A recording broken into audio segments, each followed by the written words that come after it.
అందరికీ నమస్తే. I'm K Anil Reddy, JL in Political Science, Government Junior College, Kachiguda.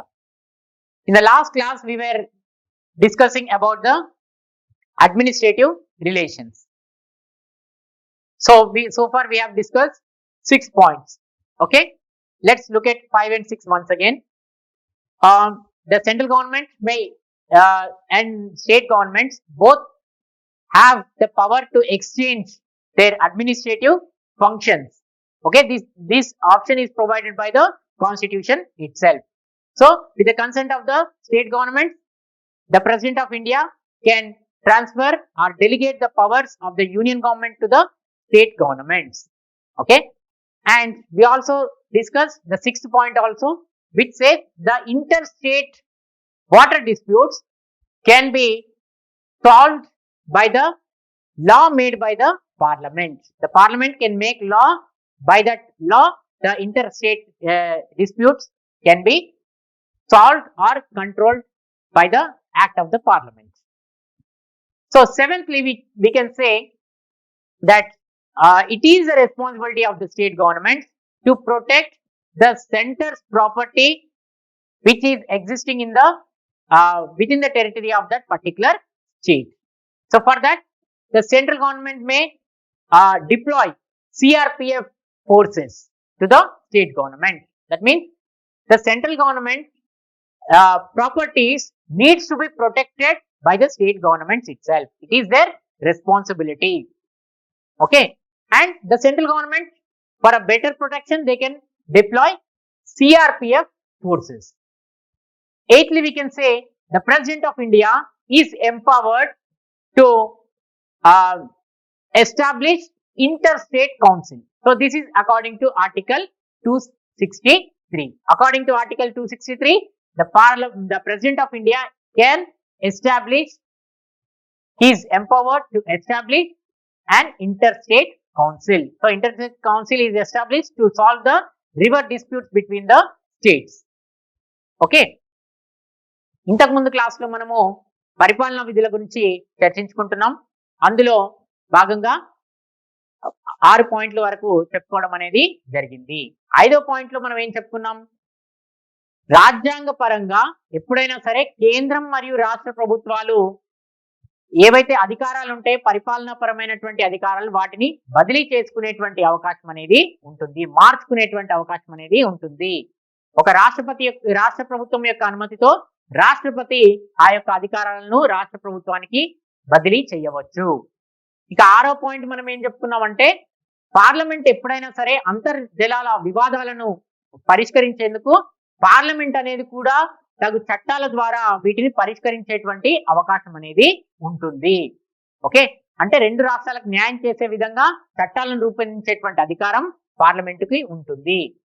అలానే 7వ అంశం విషయానికి వచ్చినప్పుడు, కేంద్ర ప్రభుత్వానికి సంబంధించినటువంటి ఆస్తులను కాపాడేటువంటి బాధ్యత రాష్ట్ర ప్రభుత్వాలదే. అంటే ఒక రాష్ట్రంలో కేంద్ర ప్రభుత్వానికి సంబంధించినటువంటి ఆస్తులు ఉన్నాయంటే ఆ రాష్ట్ర ప్రభుత్వం అనేది బాధ్యత తీసుకోవాలి. ఆ రాష్ట్ర ప్రభుత్వమే ఆ యొక్క ఆస్తులను కాపాడాల్సినటువంటి బాధ్యత తీసుకోవాల్సినటువంటి అవసరం ఉంటుంది. ఉదాహరణకి రైల్వేలు తీసుకుంటే, రైల్వేల యొక్క ఆస్తులు అనేవి కేంద్ర ప్రభుత్వానికి సంబంధించినవి, లేదా రక్షణ శాఖకు సంబంధించినటువంటి భూములు ఉన్నట్టయితే అవి కూడా కేంద్ర ప్రభుత్వానికి సంబంధించినవి. సో వీటన్నిటిని కాపాడేటువంటి బాధ్యత ఏ రాష్ట్రంలో ఆ యొక్క కేంద్ర ప్రభుత్వం యొక్క ఆస్తులు ఉన్నాయో వాటన్నిటిని కాపాడాల్సినటువంటి బాధ్యత ఆయా రాష్ట్ర ప్రభుత్వాలు మాత్రం తీసుకోవాలి. ఓకే, సో శాంతి భద్రతల నిర్వహణ విషయంలో CRPF దళాలను కూడా కేంద్ర ప్రభుత్వం రాష్ట్రాలకు పంపించేటువంటి అవకాశం కూడా ఉంటుంది.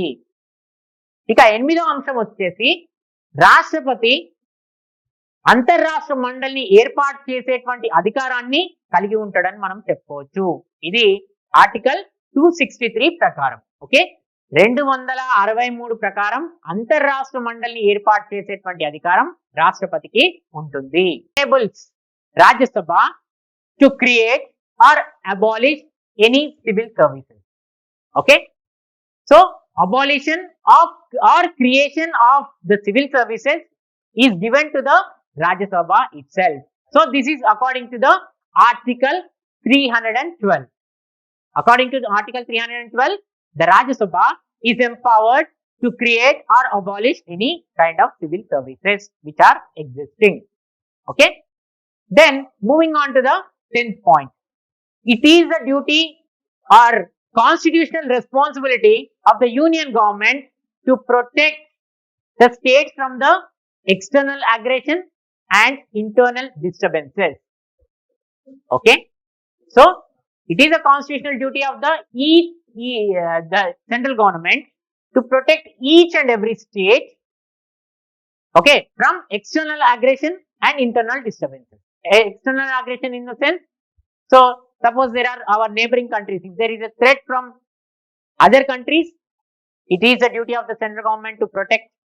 Okay, or if there are any internal disturbances, there might be internal threats also. From that, the state government have to be protected.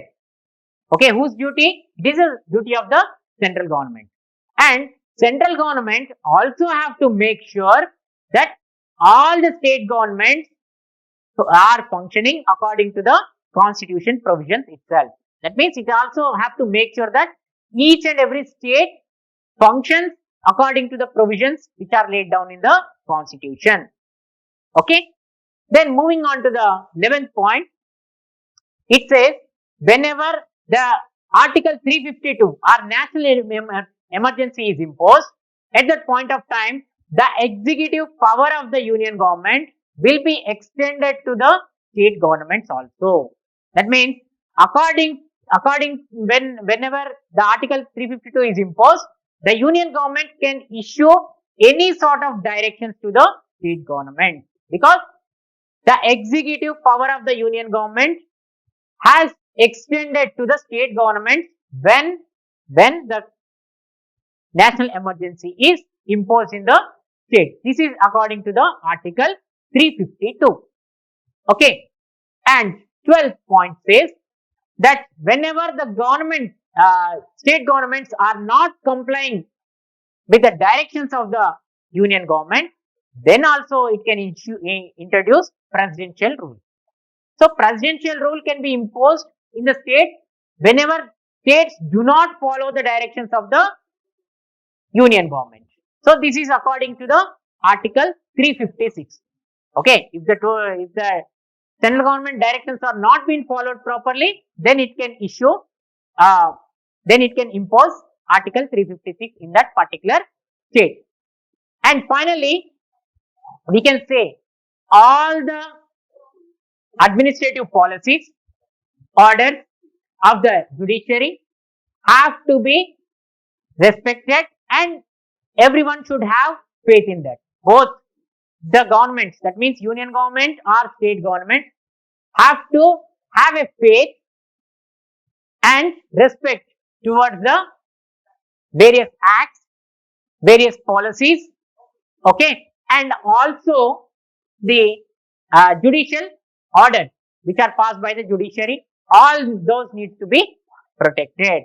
So these provisions are clearly stating the superiority of the union government over the state government. So in normal conditions, we have a federal structure. Okay. So during emergency conditions, we have our country becomes as a unitary, provisions will be introduced. So on all these administrative matters, there is a clear domination or superiority of the union government over the state government. So in a simple sense, after studying administrative and legislative relations, we can clearly say that the center has a clear upper hand, okay, as far as state governments are concerned. 9వ అంశం విషయానికి వచ్చినప్పుడు రాజ్యసభకు okay civil సర్వీసులను రద్దు చేయడం లేదా కొత్త civil సర్వీసులను రూపొందించేటువంటి అవకాశాన్ని రాజ్యసభకు మన రాజ్యాంగం అనేది కల్పించడం జరిగింది. ఇది 312వ నిబంధన మేరకు రాజ్యసభకి యొక్క అధికారం అనేది లభిస్తుంది. అంటే రాజ్యసభ అనేది ఒక కొత్త సివిల్ సర్వీసెస్ ను ఓకే రూపొందించవచ్చు, క్రియేట్ చేయొచ్చు, లేదా ఉన్నటువంటి దాన్ని రద్దు చేసేటువంటి అవకాశం కూడా ఉంటుంది. ఇక 10వ అంశం విషయానికి వస్తే ప్రతి రాష్ట్రాన్ని కూడా బాహ్యపరమైనటువంటి దాడుల నుంచి కావచ్చు, అంతర్గతమైనటువంటి ఘర్షణ వాతావరణం నుంచి కావచ్చు, కాపాడేటువంటి బాధ్యత కేంద్ర ప్రభుత్వం పైనే ఉంటుంది. అంటే అన్ని రాష్ట్రాలను ఎటువంటి ఘర్షణ వాతావరణం లేకుండా కాపాడేటువంటి బాధ్యత కేంద్ర ప్రభుత్వం పైన ఉంటుందని చెప్పుకోవచ్చు. ఇది కేంద్ర ప్రభుత్వానికి ఉన్నటువంటి ఒక ముఖ్యమైనటువంటి రాజ్యాంగపరమైనటువంటి విధిగా మనము చెప్పుకోవచ్చు. అలానే అన్ని రాష్ట్ర ప్రభుత్వాలు రాజ్యాంగానికి అనుగుణంగానే పనిచేస్తున్నాయనేటువంటి అంశాన్ని కూడా చూడాల్సినటువంటి బాధ్యత కూడా కేంద్ర ప్రభుత్వం పైన ఉంటుంది. అంటే అన్ని రాష్ట్ర ప్రభుత్వాలు కూడా రాజ్యాంగ పరంగానే రాజ్యాంగబద్ధంగానే పనిచేసే విధంగా కేంద్ర ప్రభుత్వం చర్యలు తీసుకోవాలి. తర్వాత 11వ అంశం విషయానికి వస్తే, ఎప్పుడైతే జాతీయ అత్యవసర పరిస్థితి ప్రవేశపెట్టడం జరుగుతుందో కేంద్రానికి ఉన్నటువంటి కార్యనిర్వాహక అధికారాలన్నీ కూడా రాష్ట్ర ప్రభుత్వానికి విస్తరించడం అనేది జరుగుతుంది. అంటే దీని ప్రకారం కేంద్ర ప్రభుత్వం రాష్ట్రాలకు ఎటువంటి ఆదేశాలైనా జారీ చేసేటువంటి అవకాశం ఉంటుంది. ఎప్పుడైతే జాతీయ అత్యవసర పరిస్థితి అమల్లో ఉంటుందో అటువంటి సందర్భాల్లో రాష్ట్ర ప్రభుత్వానికి కేంద్ర ప్రభుత్వం ఎటువంటి ఆదేశాలైనా ఇవ్వవచ్చు. ఇక 12వ అంశం విషయానికి వచ్చినట్టయితే, ఎప్పుడైతే రాష్ట్ర ప్రభుత్వాలు అనేవి కేంద్ర ప్రభుత్వం ఇచ్చేటువంటి ఆదేశాలను అనుసరించట్లేదో అటువంటి రాష్ట్రాలలో రాష్ట్రపతి పాలన విధించేటువంటి అవకాశం కూడా కేంద్ర ప్రభుత్వానికి కల్పించడం జరిగింది. సో ఇది 356వ నిబంధన ప్రకారం రాష్ట్రపతి పాలన ఆయా రాష్ట్రాల్లో విధించేటువంటి అవకాశం అనేది ఉంటుంది. తర్వాత 13వ అంశం విషయానికి వచ్చినప్పుడు, కేంద్ర ప్రభుత్వం ఇచ్చేటువంటి ఆదేశాలు కావచ్చు, విధానాలు కావచ్చు, తర్వాత న్యాయశాఖ ఇచ్చేటువంటి తీర్పులు కావచ్చు, వీటన్నిటిపైన కూడా ప్రతి ఒక్కరికి విశ్వాసం, గౌరవం అనేది ఖచ్చితంగా ఉండాలి. ఖచ్చితంగా అందరూ కూడా కేంద్ర ప్రభుత్వం ఇచ్చేటువంటి ఆదేశాలను లేదా విధానాలను, చేసేటువంటి చట్టాలను, తీర్పులను, న్యాయశాఖ ఇచ్చేటువంటి తీర్పులను అన్నిటినీ కూడా వాటిపైన విశ్వాసం ఉండాలి. ప్రతి ఒక్కరు కూడా వాటిని గౌరవించాలి. సో ఈ విధంగా పరిపాలనా సంబంధాలు ద్వారా కేంద్ర ప్రభుత్వం అనేది తన యొక్క ఆధిపత్యాన్ని రాష్ట్ర ప్రభుత్వం పైన చెలాయిస్తుందని చెప్పుకోవచ్చు. అంటే మనకి సింపుల్ గా చెప్పుకోవాలంటే కేంద్ర ప్రభుత్వానికే ఎక్కువ అధికారాలు రాష్ట్ర ప్రభుత్వం కన్నా కేంద్ర ప్రభుత్వానికి ఎక్కువ అధికారాలు ఉన్నాయని మనము ఈ పరిపాలనా సంబంధాల ద్వారా తెలుసుకోవచ్చు. Now let's move on to the financial relations. So to conduct the administrative and legislative relations, we need adequate finances. So that's why the Constitution of India clearly states about the financial relations between Union and States in Part 12 from Articles 264 to 300A. 264 to 300A of our Indian Constitution of Part 12 is telling us about the financial relations between Union and States. So in these financial relations, it is clearly stating the imposing taxes, collecting taxes and utilizing of the taxes. So how the tax distribution is being done, we will try and understand one by one now. Firstly, some of the taxes are levied, collected and used by the central government. So on some of the items, it is the central government which will collect the tax, and it will levy the tax, it will collect the tax, and the central government itself will utilize those amounts. For example, you take excise duty, then exports, tax on exports, tax on jute, and as well as the jute as well as tobacco, foreign exchange, railways, and capital assets, capital value of assets.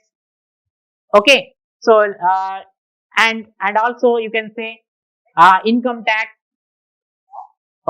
coins, foreign exchange, telephones, telegraph, wireless sets. On all these items, it is the central government which will levy the tax and it will collect the tax. Of course, even the corporate tax also, corporate tax, excise tax, tax on jute and tobacco, value of assets, then railways, Okay, telephone, wireless sets, telegraphs, okay, banking, stock exchange transactions. So all these, okay, on all these items, it is the central government which will impose the tax and it will collect the tax and it will utilize them. Secondly, the state governments can levy the tax and collect those taxes and utilize them. So certain items which will fall exclusively under the jurisdiction of the state government. Okay, that means the state government can also levy the taxes on certain items. For example, land revenue, excise duty, land revenue, stamp duty, except on the documents which are concerned with the central government. Okay, then succession tax, tax on agriculture income. Okay, then tax on transport vehicles. Okay, then tax on the consumption of electricity, etc. Entertainment tax. So all these items on which the state government has got the authority to levy the tax, and they will collect the tax and utilize that particular amount. Okay, that means the the state government can levy the tax on all these items. Okay, like vehicles, consumption of electricity. Okay, entertainment tax will be decided by the state government and it will be collected by the state government itself. Thirdly, some of the taxes are collected by are levied by the state government. They are collected and utilized by the state government. Okay, some of the taxes are levied by the central government, but they are collected and appropriated by the state government. What are those? That means some of the taxes will be levied, actually decided by the union government, and the state governments will collect the taxes on them, and the state governments will utilize those amounts. Okay, what are those? Stamps and duties. That is one. On toilet material. Okay, then if we can say the promissory notes, bills of exchange, checks, okay, money laundering, okay, exchange of shares, transfer of shares. On all these items, it is the union government which will decide the tax, which will levy the tax, but it will be collected and appropriated. That means used by the state government itself. Moving on to the fourth point, some of the taxes are levied and collected by the state and assigned to the state government. Okay, some of the taxes are collected and okay, they are levied and collected by the central government and assigned to the state. Okay, some of the items, it will be the state union government which will levy the tax. Okay, and it will make sure that these taxes are collected and it will assign those taxes to the state government. For example, railway charges, terminal charges if you take, okay, the charges which are levied on the freights and fares, okay, terminal charges, okay, which carry the people, okay, railways, airways, sea, on all these, the taxes will be collected by the okay, union government, but it will be assigned to the state government. Even on the stamp duties, okay, stamp duties also the central government will collect and will be assigned to the state governments. Okay. Then fifthly, some of the items, it is the central government levies the tax, it will collect the tax and it will be distributed between the central government as well as the state government. Suppose, for example, income tax. Income tax is being collected by the central government, but it will be distributed between the central government as well as the state governments. Okay. Then sixthly, grant in aid. Okay. The Constitution of India has provided a provision for the benefit of scheduled castes and other backward classes as a welfare policy, so that they receive special grants. Okay, instead of paying taxes, they will receive special grants. For example, you take Bihar, Assam, Odisha, West Bengal, these states have been receiving special excise tax on the jute product.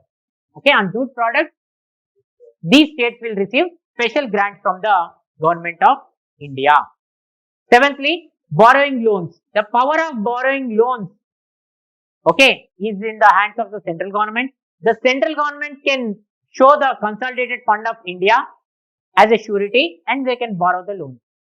Even it applies to the state governments also. State governments can also borrow the loans, okay, by showing uh, state consolidated fund as a surety. So all these, the distribution of the taxes, okay, and special grants can be abolished during the financial emergency. Whenever a financial emergency is imposed, these can be abolished. These won't be in the, okay, these won't be in the effect. Okay, only in normal conditions these distributions will take place. కేంద్ర రాష్ట్ర సంబంధాలకు సంబంధించి ఆర్థిక పరమైనటువంటి సంబంధాల గురించి కూడా మనం తెలుసుకోవాలి. పరిపాలన సంబంధాలు, శాసనపరమైనటువంటి సంబంధాలు నిర్వహించాలంటే ఎంతో విత్తం అనేది అవసరం అవుతుంది. సో అందుకనే ఆర్థిక పరమైనటువంటి అంశాల గురించి మన రాజ్యాంగంలో 12వ భాగంలో 164 నుండి, ఓకే, 264 నుండి 300A వరకు గల అధికరణాలు ఏవైతే ఉన్నాయో అవన్నీ కూడా ఆర్థిక పరమైనటువంటి అధికారాల గురించి, సంబంధాల గురించి తెలియజేస్తున్నాయి. ఓకే, సో ఏ విధమైనటువంటి పన్నులు విధించాలి, అవి ఎవరు వసూలు చేసి ఎవరు ఉపయోగించుకోవాలనేటువంటి అంశాలు ఇందులో స్పష్టంగా పేర్కొనడం అనేది జరుగుతుంది. మొట్టమొదటిగా కొన్ని పన్నులను కేంద్రమే విధించి కేంద్రమే వసూలు చేసుకోవడం అనేది జరుగుతుంది. అంటే కొన్ని రకాల పన్నుల పైన కేవలం కేంద్రానికి మాత్రమే అధికారం ఉంటుందని చెప్పుకోవచ్చు. ఓకే, అవి ఎక్సైజ్ డ్యూటీ కావచ్చు, ఓకే, ఎక్సైజ్ సుంకాలు కావచ్చు, అలానే ఆదాయ పన్ను కావచ్చు, ఆ జూట్ మరియు టొబాకో పైన ఉన్నటువంటి విధించేటువంటి పన్ను కావచ్చు, కార్పొరేట్ పన్ను కావచ్చు, అలానే ఆ ఆస్తుల పైన, ఓకే, వ్యవసాయేతర ఆస్తుల పైన ఉన్నటువంటి పన్నులు కావచ్చు, రైల్వే, టెలిఫోన్, టెలిగ్రాఫ్, వైర్లెస్ సెట్లు, ఓకే, తర్వాత స్టాక్ ఎక్స్చేంజ్ కావచ్చు, ఇటువంటి వాటన్నిటిపైన పన్నులు విధించేది కేంద్ర ప్రభుత్వమే, వాటిని వసూలు చేసేది కూడా కేంద్ర ప్రభుత్వమే. ఇక రెండో అంశం విషయానికి వస్తే కొన్ని రకాల పన్నులని రాష్ట్ర ప్రభుత్వాలు విధించి రాష్ట్ర ప్రభుత్వాలే వసూలు చేసుకోవడం అనేది జరుగుతుంది.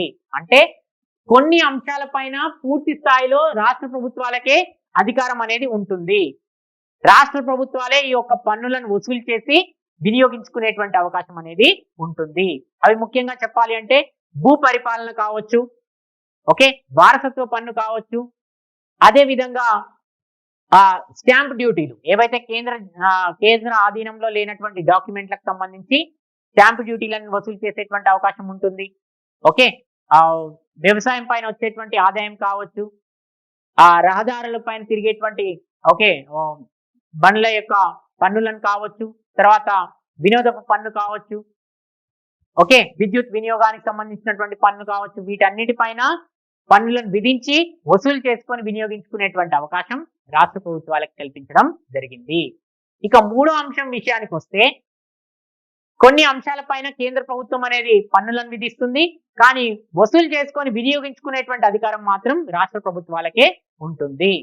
వాటిలో ముఖ్యంగా చెప్పాలి అంటే మనకి స్టాంపులు కావచ్చు, ప్రామిసరీ నోట్లు కావచ్చు, చెక్కులు కావచ్చు, ఓకే, టాయిలెట్ మెటీరియల్ కావచ్చు, ఓకే, వడ్డీ వ్యాపారం కావచ్చు, ఓకే, తర్వాత ఇటువంటి వాటన్నిటిపైన కూడా రాష్ట్ర ప్రభుత్వమే వీటిని కలెక్ట్ చేసుకొని వినియోగించుకోవడం అనేది జరుగుతుంది. కానీ పన్నులు విధించేది ఎవరు? కేంద్ర ప్రభుత్వం మాత్రమే. ఇక నాలుగో అంశం విషయానికి వస్తే కొన్ని రకాలైనటువంటి పన్నులను కేంద్రం విధిస్తుంది, కేంద్రమే వాటిని వసూలు చేస్తుంది, కానీ రాష్ట్ర ప్రభుత్వాలకు ఇవ్వడం అనేది జరుగుతుంది. వాటిలో ముఖ్యంగా చెప్పాలి అంటే రైల్వే ఛార్జీలు లేదా రైల్వే తర్వాత వైమానిక, తర్వాత సముద్ర ప్రయాణంలో భాగంగా ఏవైతే మనము ప్రయాణికులు తీసుకెళ్లేటువంటి సామాగ్రి ఉంటుందో, లేదా ఏవైతే రవాణాకు సంబంధించినటువంటి వస్తువులను తీసుకురావడం అనేది జరుగుతుందో వాటన్నిటిపైన పన్నులను విధించేటువంటి అవకాశం కేంద్ర ప్రభుత్వం తీసుకుంటుంది. ఓకే, కేంద్ర ప్రభుత్వమే వాటిని కలెక్ట్ చేస్తుంది. అలానే కేంద్ర ప్రభుత్వమే వాటిని రాష్ట్రాలకు ఇవ్వడం అనేది జరుగుతుంది. ఓకే, తర్వాత కేంద్ర ప్రభుత్వం కొన్ని పన్నులను విధిస్తుంది. ఓకే, అదే వసూలు చేస్తుంది. కానీ కేంద్ర రాష్ట్ర ప్రభుత్వాల మధ్య ఇవి పంపిణీ చేయడం అనేది కూడా జరుగుతుంది. అంటే కొన్ని రకాల పన్నులను కేంద్ర ప్రభుత్వం విధించి వసూలు చేసి అవి కేంద్రం మరియు రాష్ట్ర ప్రభుత్వాల మధ్య పంపిణీ చేయడం అనేది కూడా చెప్పవచ్చు. ముఖ్యంగా చెప్పాలంటే ఆదాయ పన్ను కావచ్చు, అదేవిధంగా టాయిలెట్ మెటీరియల్కి సంబంధించినటువంటి పన్నులు కావచ్చు, వీటన్నింటినీ కూడా కేంద్ర రాష్ట్ర ప్రభుత్వాలు రెండు కూడా పంచుకోవడం అనేది జరుగుతుంది. తర్వాత 6వ అంశం విషయానికి వస్తే ప్రత్యేకమైనటువంటి గ్రాంట్లను పొందడం. ఓకే, ఏవైతే రాష్ట్రాలు వెనుకబడిపోయి ఉన్నాయో, ముఖ్యంగా చెప్పాలి అంటే షెడ్యూల్ తెగలకు సంబంధించినటువంటి వారు ఎవరైతే ఉన్నారో వాళ్ళకి కొన్ని స్పెషల్ గ్రాంట్లను రాజ్యాంగం ద్వారా కల్పించడం అనేది జరిగింది. అందులో భాగంగా అస్సాం, బీహార్, ఒడిశా, పశ్చిమ బెంగాల్ ఇటువంటి రాష్ట్రాలన్నీ కూడా పన్నులకు బదులు వీళ్ళు కొన్ని ప్రత్యేకమైనటువంటి గ్రాంట్లను కేంద్ర ప్రభుత్వం నుండి పొందడం అనేది జరుగుతుంది. ఓకే, తర్వాత 7వ అంశం వచ్చేసేసి రుణాలు తీసుకునేటువంటి రుణ సదుపాయం. కేంద్ర ప్రభుత్వానికి రుణాలు పొందేటువంటి అవకాశం కూడా మన రాజ్యాంగం అనేది కల్పించింది. భారత సంఘటిత నిధిని ఆధారంగా చూపించి కేంద్ర ప్రభుత్వం తగినటువంటి లోన్స్ ని పొందేటువంటి అవకాశం అనేది ఉంటుంది. అలానే రాష్ట్ర ప్రభుత్వాలు కూడా అటువంటి సదుపాయాన్ని పొందవచ్చు. ఓకే, కానీ రాష్ట్ర సంఘటిత నిధిని ఆధారంగా చూపి వాళ్ళు తగినటువంటి లోన్స్ తెచ్చుకునేటువంటి అవకాశం అనేది ఉంటుంది. సో ఈ యొక్క ఆర్థిక అధికారాలు ఏవైతే ఆర్థిక పరమైనటువంటి సంబంధాలు ఏవైతే ఉన్నాయో ఇవి ఎప్పుడైతే ఆర్థిక అత్యవసర పరిస్థితి అమల్లో ఉంటుందో అప్పుడు ఇది వర్తించవు అని చెప్పుకోవచ్చు. అంటే ఏవైతే పన్నులకు సంబంధించినటువంటి పంపిణీ కేంద్ర రాష్ట్ర ప్రభుత్వాల మధ్య జరుగుతుందో ఆ యొక్క పంపిణీ అనేది ఎప్పుడైతే ఆర్థిక పరమైనటువంటి అత్యవసర పరిస్థితి అమల్లో ఉంటుందో అది సాధ్యపడదు. ఇవి పూర్తి స్థాయిలో అటువంటి సందర్భాల్లో రద్దు చేయబడతాయి అనేటువంటి అంశాన్ని మనం గుర్తుపెట్టుకోవాలి. Next important topic that we have is Niti Aayog. Niti Aayog, NITA stands for National Institution of Transforming India. So Niti Aayog came into effect from the 1st of January 2015. The important objective of the Niti Aayog is to formulate the public policies related to the socio-economic development of the country. Okay, and by the help of the partnership of all the states, okay, that means with the help of cooperative federalism it plans to build the nation. Okay, it just want to build the nation with the cooperation of the state government. When states develop, then ultimately nation building is possible. Okay, so that's why as a very important function, very important objectives of the Niti Aayog can be set: removing poverty, removing inequalities, developing the integration of villages with avoiding institutional drawbacks, okay, and focusing on environmental development. So it is the Prime Minister of the country who acts as the chairman. It also has a governing council where all chief ministers of the state and lieutenant governors of the union territories are part of this governing council. Okay, so this Niti Aayog has abolished the planning commission. Erstwhile planning commission was abolished and Niti Aayog came into existence. So this Niti Aayog tries to meet the global requirements. So that's why we got this Niti Aayog. Okay, so this ends our 5th chapter. Thank you.